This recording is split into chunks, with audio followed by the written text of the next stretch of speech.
Metaphor. It helps you see the world differently. What? How is that possible? You're in a grocery store. You're toward the end of this waving line and you're annoyed. Oh, this is gonna take, oh, I don't want to be here. And then you look and you notice that this waving line that's weaving past the bin with the watermelon looks like a snake. It is a snake slithering along really slowly. Why? Because it's got so much food in its belly. Maybe. I don't know. It's up to you. You're the one making this up. The human mind has this natural ability to play with reality and shift its meaning and to look at things differently. It's a game. The next thing you know, you're at the checkout and you're filling these hungry bags with food like they're the snake's mouth. Suddenly, it's just not so boring anymore, not so frustrating anymore. It got you to the checkout in an enjoyable fashion. You do this all the time without you realizing it. When you're asleep, you dream in metaphor. Yeah, you become this other thing, strong like a bear. Your brain knows what to do. You just have to not be so, oh, schoolwork, metaphor. No, it's something you can carry with you for the rest of your life to make your life more interesting. Now, having said that, they're not always easy to create. That's why they come after simile. Quiet as a mouse. Quiet as a mouse. That's pretty straightforward. But I'm a mouse. It's harder to wrap your brain around that one. The students are stampeding buffalo when the bell rings. You can tell what stampeding buffalo and students at 3 o'clock or whenever your bell rings. Ding, ding, ding, ding, ding. You can see it, right? So now this exercise is going to take I am or she is or he is, and then we'll take an animal and we will use that as a comparison to create the metaphor. Mouse. Let's find some descriptors. Small. Yeah. Okay, furry. Yeah.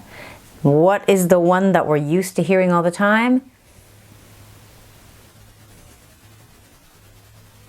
Quiet as a mouse. Quiet. Let's say small. Fast. Yeah, I guess they're fast.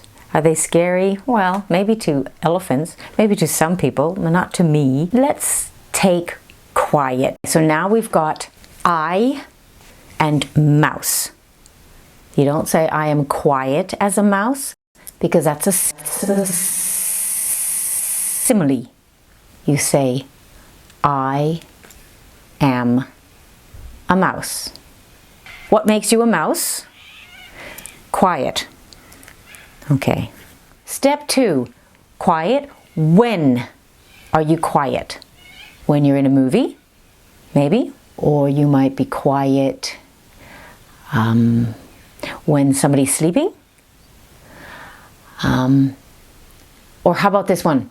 When you're taking your final exam, or you're taking an exam or a big test. So let's say if we use that. When are you quiet? During a test. During a test, I am a mouse. If you're going to take it further, what else do mice do? Well, they have family, they have babies, they eat, they run around on a little wheel if it's a pet. What if you wake up in the middle of the night and you go into the kitchen, you turn on the light, and there's a mouse there, and then it runs away and you can't see it. What was the mouse doing? What was it doing in the kitchen? Why is it in the kitchen? It is what? Looking for food. Little bits of crumbs and things lying around on the kitchen counter or on the floor. So, let's see if we can add to our sentence. During an important test, I am a mouse searching for scraps of memory. During an important test, I am a mouse searching for crumbs of information in my mind. That's a pretty complex sentence. But that's how you do it. You keep asking more questions. What else does a mouse do? A mouse searches for food, scurries around. Your brain could be scurrying around, you know, frantic. It could be frantic, it's up to you. You can make it anything as long as it makes sense. I mean, you ask yourself, what do mice do? What else do mice do? Oh, in the test, how does searching for food or scraps or bits of things,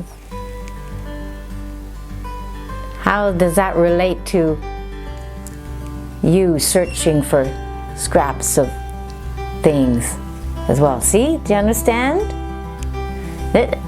Don't worry if you're not quite getting it, because this is stuff that some writers don't do very well, right?